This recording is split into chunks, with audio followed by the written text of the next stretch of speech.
जहाँ के दर्शन के लिए 1100 से ज्यादा सीढ़ियाँ चढ़नी पड़ती है। तो नवरात्रि आए और हम माता रानी के दर्शन करने ना जाए, ऐसा नहीं हो सकता। हम ना रात में लेट ही निकले थे क्योंकि हमें नाइट की चढ़ाई करनी थी। बाय द वे हमारे घर से ना मंदिर 80 किलोमीटर दूर है और मैं आलस से पीड़ित लड़की हूँ जो अपने साथ सोने की सारी व्यवस्था लेके चलती हूँ। आधे से ज्यादा रास्ते के बाद हमने थोड़ा पावर ब्रेक लिया क्योंकि बैठे बैठे बॉडी में पेन हो गया था भाई। और फिर हम यहाँ रात को 1:30 बजे पहुँचे। ये पहाड़ देख रहे हो, इसके टॉप पे माता बगलेश्वरी देवी का मंदिर, जो कि 9 देवियों में से एक माता बगलामुखी का एक रूप है। बट उससे पहले मैं बच्चों के साथ रेस लगा लेती हूँ। बट ये कि अंशु बीच में कहाँ से आ गया?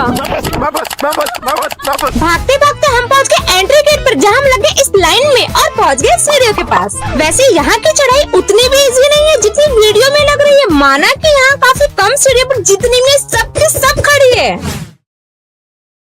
भाई आज तो मेरा 15,000 का पट्टा बैठ गया। तो आज मेरे दिन की शुरुआत होती है मेडिकल कॉम्प्लेक्स से, क्योंकि आज मुझे अपने शॉप से थोड़े बहुत सामान लेने थे। इसलिए फटाफट से ऑर्डर देके मैं अपने सामान का वेट करने लग जाती हूँ। परंतु 1 घंटे तक बैठने के बाद भी हमारा सामान नहीं आता, इसलिए बचे हुए टाइम का इस्तेमाल करने के लिए हम शिवनाथ रिवर आ जाते हैं, जो कि भाई साहब बहुत ही ज्यादा भरी हुई थी, लेकिन देखने में बहुत सुंदर भी थी। तो नेचर का मजा उठाने के लिए हम यहाँ पे भुट्टा लेने आ जाते हैं। लेकिन भैया ने यहाँ पे इतनी ज्यादा आग लगा दी कि भगवान ने इसे कम करने के लिए बारिश स्टार्ट कर दी। तो बारिश से बचने के लिए मैं भागते हुए इस पेड़ के नीचे आ जाती हूँ और बारिश बंद होते ही मैं वापस अपना भुट्टा लेने आ जाती हूँ। और मैं ठहरी भुक्कड़, क्योंकि भुट्टा देखते ही मैं नेचर को भूल जाती हूँ और भुट्टा ठूसने लग जाती हूँ। जिसके बाद मैं दोबारा मेडिकल कॉम्प्लेक्स आ जाती हूँ और सारे सामान में स्कूल ही से उठवाती हूँ। लेकिन घर में बिल देखते मुझे रोना आ जाता है, क्योंकि बिल पूरे 15,000 का होता है।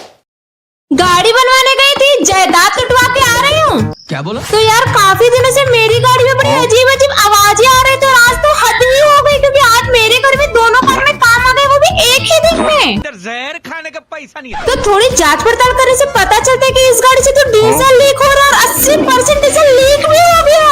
ओ भाई मारो, मुझे मारो। अब ये देख के मेरे पैरों के नीचे से तो जमीन ही खिसक जाती है, क्योंकि गाड़ी में ऑलरेडी बहुत सारे काम आ गए थे और अभी नई भसड़ और दूसरी कार में हॉर्न काम ही नहीं कर रहा है। इसलिए हम देरी न करते हुए दोनों गाड़ी लेके गैरेज आ जाते हैं और भैया भी तत्काल काम कर लग जाते हैं। अब इस गाड़ी में सस्पेंशन का काम था, तो भैया पहले उसे ठीक करने लग जाते हैं। और इतने में अंशु लैपी लेके वीडियो एडिटिंग करने लग जाता है और भैया इस गाड़ी का हॉर्न चेक करने लग जाते हैं। अब हमें यहाँ सुबह से शाम हो जाता है और हमारी दोनों गाड़ी का काम भी हो जाता है। और बिल देखने के बाद मुझे तो सदमा सा हो जाता है, क्योंकि बिल ऑलमोस्ट 18,000 का आता है। आज मुझे 30,000 के मोबाइल के साथ पूरे 21 लाख मिले।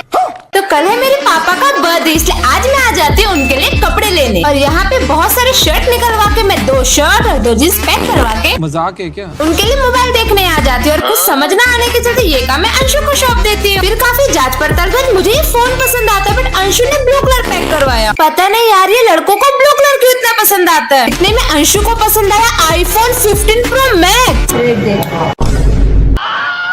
फिर हरे हरे नोट गिन के हम भैया को दे देते और अपना फोन ले लेते। और इस फोन के साथ मुझे मिली है 21 लाख की लॉटरी टिकट और मेरी किस्मत अच्छी रही तो मुझे पूरे 21 लाख रुपए मिलेंगे। अब बस रिजल्ट आने का वेट है। बाय द वे 21 लाख मिले ना मिले, 21 लाख लोग सब्सक्राइब तो कर दो। क्या आपने कभी ओनली 29 रुपीज में छोले भटूरे खाए हैं? तो फाइनली आज मेरे पापा पूरे 12 दिन के बाद हॉस्पिटल से घर आ रहे हैं, इसलिए मैं सुबह से हॉस्पिटल में भटक रही हूँ। कभी पापा की रिपोर्ट्स को यहाँ से वहाँ ले जाना, कभी मेडिसिन लाना, यही सब करते करते मैं टाइम पास कर रही थी। और सारे प्रोसेस होने के बाद भी ये पापा को डिस्चार्ज नहीं दे रहे थे, इसलिए मुझे ना चाहते हुए भी बहुत ज्यादा गुस्सा आ रहा था। पर अपने गुस्से को काबू में करके मैं बोरिया बिस्तर उठा के कार में रखवा देती हूँ। और फाइनली सुबह से शाम होने के बाद मेरे पापा व्हील चेयर से कार और कार से अपने घर आ जाते हैं। जिसके बाद मैं पास के एक रेस्टोरेंट में आ जाती हूँ, जहाँ मिलते हैं दिल्ली के सबसे फेमस छोले भटूरे, वो भी बस 29 रुपीज में। इसलिए मैंने देरी न करते हुए भैया से एक प्लेट छोले भटूरे लगाने बोल दिया और भैया ने भी तत्काल गर्मा गर्म भटूरे तलने स्टार्ट कर दिए। और 29 रुपीज में मुझे मिले छोले, चटनी, आलू, प्याज, ढेर सारा अचार और 2 भटूरे। और गर्मा गर्म भटूरे को पंचर करके जब मैंने इसकी एक बाइट खाई तो मैं हैरान हो गई। तुम कड़क माल है, क्योंकि सच में दिल्ली के लेवल के छोले भटूरे थे। भाई आज तो मेरे साथ 30,000 का ऑनलाइन स्कैम होते होते रह गया। हुआ कुछ ऐसा कि आज मेरे पास एक अंकल का कॉल आता जो कि मेरे पापा को पैसा भेजना चाहते, बट मेरे पापा पेटीएम यूज नहीं करते, इसलिए वो अंकल मुझे पैसा भेजना चाहते थे। इसलिए मैं भी उनके बातों में आ गई। तो पहले उन्होंने मुझे 5 रुपए भेजे ये बोल के कि मैं ट्राई कर रहा हूँ, लेकिन लौंडा यहाँ नहीं रुक। पहले उसने मुझे 10,000 भेजा, फिर पीछे पीछे 30,000 और फिर बोला कि गलती से मैंने आपको 3,000 की जगह 30,000 भेजे, तो एक काम करो मुझे मेरे पैसे रिटर्न कर कर दो। बहुत तेज हो रहा है। अब मैं इसमें फंसने ही वाली थी, तभी मैंने देखा कि मैसेज तो उसी नंबर से आ रहा है जिस नंबर से मुझे कॉल आया हुआ, और मेरे अकाउंट में तो 1 रुपए भी नहीं आया है। तो मैंने तुरंत उसे मना कर दिया, लेकिन वो मुझे गंदी गंदी गालियां देने लगा। बट मैं भी सुनने वालों में से बिल्कुल नहीं थी। और इस फ्रॉड आदमी ने मुझे तो धमकी भी दी है कि एक न एक दिन वो मुझे लूट के रहेगा। तेरे बाप को मत सिखा, चल। इसीलिए हम तुरंत आ गए लोकल पुलिस स्टेशन, जहां हमने सारी चीजें इन्फॉर्म कर दी और साथ ही साइबर सेल पे कंप्लेंट फिल कर दी। भाई 39 रुपीज में बर्गर कौन देता है? बता। तो मेरे शहर भिलाई में हल्ला फैला कि बर्गर सिंह में सबसे सस्ते बर्गर मिलते हैं। तो मैं, मम्मी और अशु इसकी जांच पड़ताल के लिए पहुंच जाते हैं बर्गर सिंह। और हमने मंगवाया निक्कू सिंह बर्गर जो कि 39 का है, चुरमुर पांडे बर्गर जो कि थोड़ा महंगा था, एंड छोटू सिंह बर्गर ये भी सिर्फ 79 का है। और मैं हूँ पैदाइशी भूखी, इसलिए खाना आते ही मुंह मारने लग जाती है। अब बार ये टेस्ट की कि छोटू सिंह बर्गर ना एवरेज निकला, और मैंने चुरमुर पांडे बर्गर को चंकी पांडे बोली थी, बट ये टेस्ट में बिल्कुल चुलबुल पांडे जैसे करारा निकला। मस्त मजा आ गया। फिर मैंने निक्कू सिंह बर्गर ट्राई किया और ये 39 के हिसाब से सही था। अब 39 में बच्चे की जान लोगे क्या? वैसे आपका फेवरेट बर्गर कौन सा, कमेंट में जरूर बताना। क्या आपने कभी 3 रुपए में पिज्जा खाया है? तो आज हमें उड़ती उड़ती खबर आती कि डोमिनोज से टेस्टी पिज्जा लापिनोज में मिल रहा है। बस फिर क्या, हम भी जांच पड़ताल पे टपक गए लापिनोज पिज्जा। अब ऑर्डर देकर 3 रुपए पे करके, हाँ 3 रुपए, हम अपने पिज्जा आने का वेट करने लगे, बट इनकी सर्विस बहुत स्लो है। काफी टाइम वेट करने के बाद हमारे सामने आए 2 डब्बे पिज्जा और 1 कोक। और इस आदमी को देखो, ये पिज्जा पे चिली फ्लेक्स और ऑरिगेनो ऐसे डाल रहा है जैसे हमें पिज्जा नहीं यही खाना है। तो ये रहा वो पिज्जा जिसका मैंने काफी इंतजार किया, बट ये तो चीज पुल में फेल हो गया और स्वाद में तो बिलो एवरेज था। जिसके बाद आई व्हाइट क्रीम स्पैगेटी, जिसे टेस्ट करते बस एक ही आवाज आई, ये तो टट्टी है। फिर लास्ट में जो ये चोकोलावा बोल के हगा है ना इन्होंने, क्या ही गंदा टेस्ट था इसका भी। और ये सारा गंद हमने 3 रुपए के नहीं बल्कि 500 का पड़ा है, बट इनका टेस्ट तो 3 रुपए के लायक नहीं है।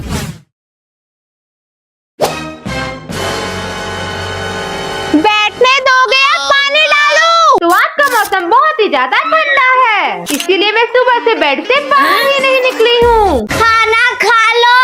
हाँ बोलूंगी तो नीचे जाके खाना पड़ेगा, और तबीयत खराब का नाटक करूंगी तो ऊपर लाके दे देगी। रूही ऊपर ले आना, मेरी तबीयत सही नहीं लग रही है। ठीक है। 2 seconds later. ये लो। Thank you. थोड़ी देर बाद आके ना प्लेट लेके चले जाना। 5 minutes later. चल किट्टू आग तापते हैं। हाँ। क्या आग ताप रहे? मेरे को जाना पड़ेगा, मेरे को जाना।